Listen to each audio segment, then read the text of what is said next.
Alam mo po kapatid, napakaganda nun yung nararanasan mo Na halimbawa, lumalapit ka sa Diyos, gusto mong mapalapit sa Kanya.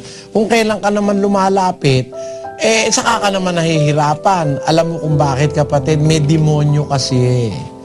At maganda ibig sabihin nun. Ang tinutukso ng demonyo at kanyang iniistorbo sa paglapit sa Diyos, yung mga sa Diyos. Pagka maraming istorbo, ibig sabihin may demonyong nang iistorbo.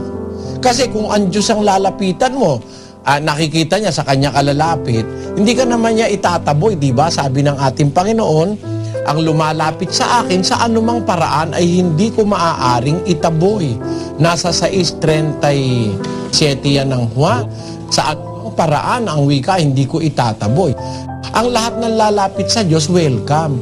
Kaya lang, bakit kung kailan ka pa lumalapit, saka naman maraming mga nagiging na-encounter